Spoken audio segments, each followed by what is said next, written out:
नमस्कार, मैं हूं मिलिंद खांडेकर और आप देख रहे हैं हिसाब किताब।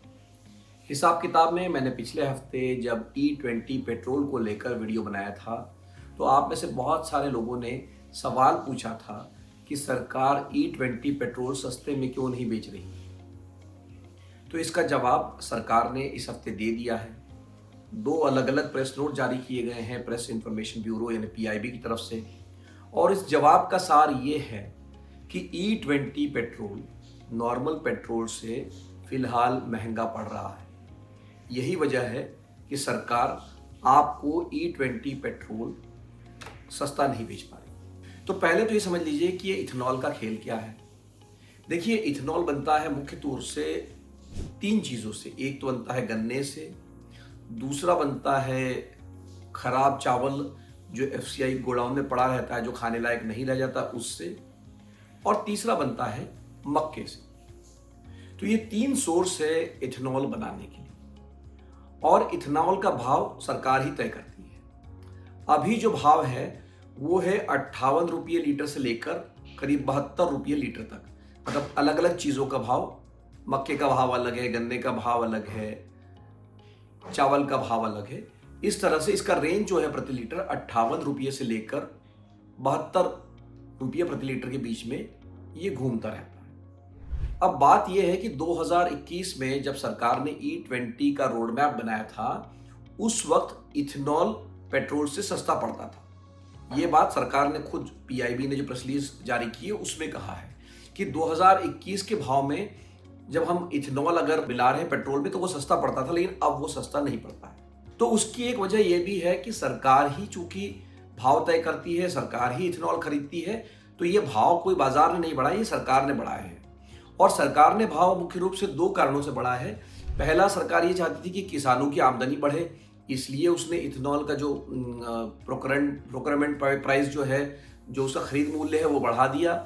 और उसी तरह से जो उत्पादन को बढ़ावा मिले, इसलिए भी इथेनॉल के दाम सरकार ने बढ़ा दिए।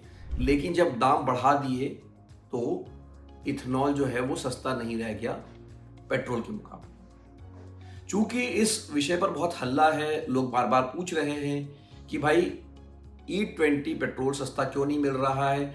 अगर आप 1 लीटर पेट्रोल में 20% इथेनॉल मिला रहे हैं, या जैसे मैं पहले कह चुका हूं कि 10 लीटर जब पेट्रोल आप अपनी गाड़ी में डालते हैं तो 2 लीटर उसमें इथेनॉल होता है।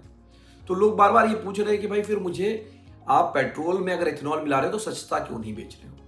तो सरकार अब इस पे ये सफाई दे रही है। जो दूसरी प्रेस रिलीज आई है PIB की तरफ से, उसमें सरकार ने ये कहा है कि अगर क्रूड ऑयल का दाम $70 प्रति बैरल रहेगा, उसके आसपास रहेगा, तब तो जो है पेट्रोल सस्ता पड़ता है और इथेनॉल जो है वो महंगा पड़ता है।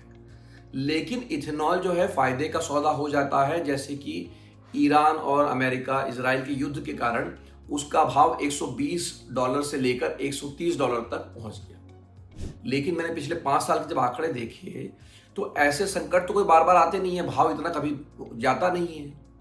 ऐसा भाव 2022 में गया था जब यूक्रेन और रशिया का युद्ध हुआ था। तो कहने का आशय ये है कि सरकार ये जो दलील दे रही है कि जब बहुत ज़्यादा दाम बढ़ जाएंगे तब फायदे का सौदा है, लेकिन ज़्यादातर समय तो जो है भाव $70-80 के बीच में ही रहते हैं।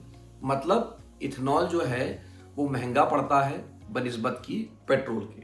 अब सरकार ये दलील दे रही है कि इसको आप सस्ता महंगा की तरफ मत देखिए। इथेनॉल के फायदे सरकार इस तरह से गिना रही है कि इससे एनर्जी सिक्योरिटी मिलती है।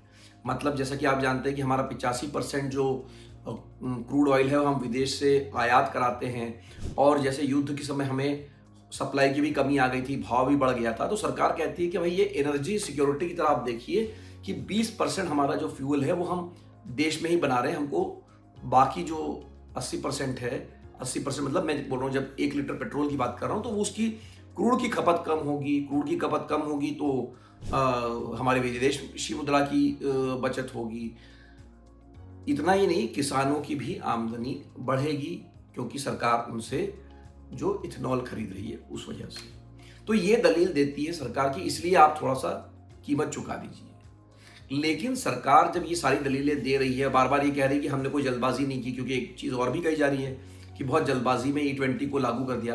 तो सरकार कह रही है कि नीति आयोग ने 2021 में रिपोर्ट बनाई थी, तब वहाँ रोड मैप बना था, तब जाके हमने ये E20 लागू किया है। लेकिन ये E20 की जो रिपोर्ट है नीति आयोग की, इसमें जो एक सिफारिश है वो सरकार भूल गई। ये सिफारिश क्या थी? नीति आयोग ने खुद कहा था कि चूंकि जब हम इथेनॉल मिला रहे हैं तो माइलेज कम हो जाएगा, तो इसलिए सरकार को टैक्स इंसेंटिव देना चाहिए, मतलब E20 पेट्रोल को सस्ता बेचना चाहिए। और अब सरकार भी जब इतना हो हल्ला मचा है तो सरकार खुद मान रही है कि E20 की वजह से माइलेज कम होता है। तो जब माइलेज कम हो रहा है, मान लीजिए सरकार का अपना ही अनुमान है कि 3 से 6% तक माइलेज कम हो सकता है, तो फिर पेट्रोल के दाम उतने कम क्यों नहीं हो रहे? यही सवाल है और यही सवाल का जवाब सरकार दे नहीं पा रही है, क्योंकि जैसे मैं पहले भी कह चुका हूँ कि E20 में कोई खराबी नहीं है। ब्राज़ील में मिल रहा है, अमेरिका में मिल रहा है, लेकिन उन देशों ने विकल्प भी दिया था E20 के साथ E10 का भी। हमारे देश में सिर्फ एक ही विकल्प है कि आप E20 ही खरीदिए। और पहले जो ऑटोमोबाइल कंपनियां जिन्होंने कि अब लाइन बदल ली, वो पहले कह रही थी कि 2028 तक आप ये दोनों उपलब्ध रखिए, उसके बाद आप E20 लागू कीजिए। लेकिन सरकार ने 2026 में इसको लागू कर लिया। इसकी वजह से माइलेज या गाड़ियां खराब होने को लेकर तो हल्ला मचा ही हुआ है, लेकिन ये भी सवाल बना हुआ है कि पेट्रोल अगर उसमें 20% इथेनॉल मिला है तो वो आपको और हमको सस्ता क्यों नहीं मिल रहा है। हिसाब किताब में मेरी तरफ से आज इतना ही। अगर इस विषय पर आपके कोई सवाल है तो कमेंट बॉक्स में लिख कर भेजिए। मेरी कोशिश होगी आपके सवालों का जवाब देने की। एक बार फिर से हिसाब किताब का ये एपिसोड देखने के लिए आपका बहुत बहुत धन्यवाद। नमस्कार।